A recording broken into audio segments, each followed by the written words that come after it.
اب بنیادی حق حکومت اور حق عامیت کس کا؟ اللہ کا. اللہ نے کہا جاؤ رسول کے پاس. ہم آگے کھڑے ہو گئے رسول کی خدمت میں, اور اب رسول نے جاتے وقت کہا انی تارک فیکم مستقلین کتاب اللہ و عترتی, جاؤ عترت کے پاس جاؤ. تو خدا نے بھیجا محمد کے پاس, محمد نے بھیجا عترت کے پاس, ہم عترت کے پاس آگے کھڑے ہو گئے. اور جب عترت کا 12واں غیبت میں جانے لگا تو یہ کہہ کے گیا امل حوادث الواقعہ فرجعوا الی روات احادیثنا. اب مستقبل میں آنے والے جتنے بھی مسائل ہیں ان کا حل ہمارے راویان حدیث سے لینا. تو ہم مجتہدین کے بعد آگے کھڑے ہو گئے. تو مجتہد سے خدا تک ہمارا سلسلہ براہ راست ہے. یعنی ہم نے مجتہد اجماع یا شورا سے نہیں بنایا. بھائی بات تو واضح ہو رہی ہے نا. ہم نے مجتہد اجماع یا شورا سے نہیں بنایا. ہم نے حکم امام کی پیروی کی. اگر یہ بات واضح ہو گئی تو بس اب سلسلے کلام کو اس مرحلے پر روکنا چاہ رہا ہوں. بھائی سنتے جاؤ اور بڑے اطمینان سے سننا, اس لیے کہ کچھ روایتیں پیش کروں گا اور ان روایتوں ہی پر گفتگو کو تمام کر دوں گا. امن حوادث الواقعہ فرجعوا الی روات احادیثنا. یہ کہاں کہا, کب کہا, کس نے کہا, ابھی عرض کروں گا, کچھ دیر میں عرض کروں گا. دیکھو مستقبل میں آنے والے جو مسائل ہیں ان میں اپنے قیاس سے کام نہ لے لینا. دنیا میں بہت بڑے بڑے فقہا گزرے اور انہوں نے قیاس سے کام لیا ہے. تو خبردار تم قیاس سے کام نہ لینا. تم ہماری حدیث کے راویوں کے پاس جانا. فرجعوا جانا نہیں, رجوع کرنا. بھائی توجہ کیجیے گا, روایت میں حکم ہے فرجعوا, رجوع کرو راویان حدیث کی طرف. اسی لیے ہم اپنے مجتہد کو مرجع کہتے ہیں, وہ ذات جس کی طرف رجوع کیا جائے. بھائی کچھ بات واضح ہوئی. یہ جو لفظ مرجع ہے نا, پوچھتے ہیں لوگ کہ یہ مرجع کہاں سے نکلا اور یہ مرجعیت کیا ہے. تو ہم نص معصوم سے ہٹنے کے عادی نہیں ہیں. ہم نص معصوم سے ہٹنے کے عادی نہیں ہیں. ہمارے راویان حدیث کی طرف رجوع کرنا ہے نا.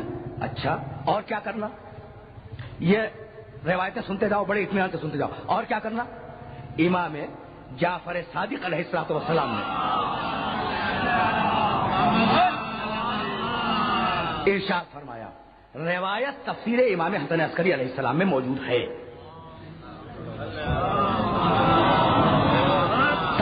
طویل روایت ہے, بڑی لمبی روایت ہے, اور میں تو فقط ایک سطر اس روایت کی عرض کروں گا. اما من کان من فقہائنا صائنا لنفسہ حافظا لدینہ مخالفا لہواہ مطیعا لامر مولاہ فللعوام ان یقلدوہ. مرجع کا لفظ ہم نے نہیں بنایا, امام نے دیا فرجعوا, ہم نے کہا مرجع. ذہن میں رہے. اور اب میں تقلید کے لفظ پہ آ گیا. اما من کان من فقہائنا, امام کہہ رہے ہیں, چھٹے امام کہہ رہے ہیں ہمارے فقہا میں سے جو صائنا لنفسہ ہی ہو, اپنے نفس کی حفاظت کرنے والا ہو, حافظا لدینہ ہی ہو, اپنے دین کی حفاظت کی کوشش کرتا ہو اور محفوظ رکھتا ہو, مخالفا لہوا ہو, اپنی خواہش نفس کی مخالفت کرتا ہو, مطیعا لامر مولا, اور اپنے مولا کے امر کی اطاعت کرتا ہو, فللعوام ان یقلدوہ, تو عوام کو چاہیے کہ اس کی تقلید کریں. تو مرجع کا لفظ بھی امام نے دیا, تقلید کا لفظ بھی امام نے دیا.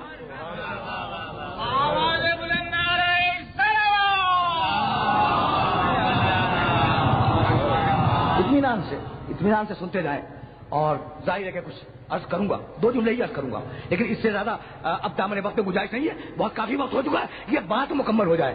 اما من کان من فقہائنا صائنا لنفسہ حافظا لدینہ مخالفا لہوا مطیعا لامر مولا.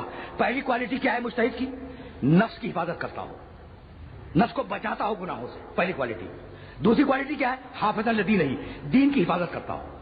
تیسری کوالٹی کیا ہے؟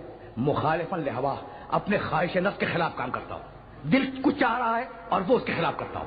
اور چوتھی کوالٹی کیا ہے, چوتھی صفت مطیعا لامر مولا, اپنے مولا کے حکم کی اطاعت کرتا ہو. کس کے حکم کی؟ مولا کے. یہ کیوں نہیں کہا امام نے کہ خدا کے حکم کی اطاعت کرتا ہو؟ بھائی ہے نا سوچنے والی بات. مطیعا لامر مولا, مجتہد کون؟ جو مولا کے حکم کی اطاعت کرے, مولا کے. تو یہ کیوں نہیں کہا کہ خدا کے حکم کی اطاعت کرے؟ تو سنو, اگر خدا کو رسول کہہ دو کفر ہے, اگر رسول کو خدا کہہ دو کفر ہے، اگر خدا کو امام کہہ دو کفر ہے، اگر علی کو خدا کہہ دو کفر ہے، لیکن ہر ایک کا عہدہ الگ ہے یا نہیں؟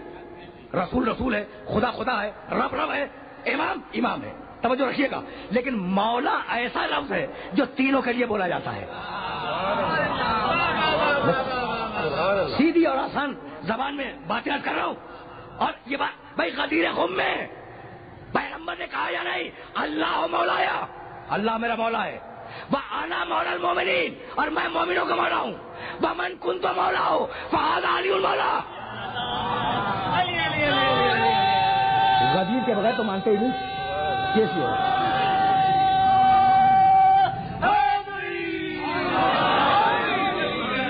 ہے نا؟ تو اب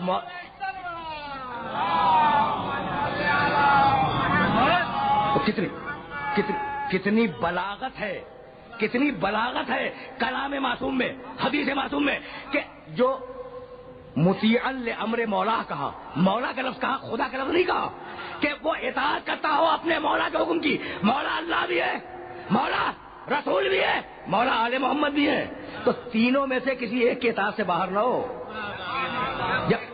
جب تینوں کی اطاعت ہو اور اطاعت سامنے آ جائے فَلِلْعَوَامِ أَن يُقَلِّدُوهُ، تو عوام پر لازم ہے کہ ایسے مجتہد کی تقلید کریں، ایسے فقیہ کی تقلید کریں. کسی نے پوچھا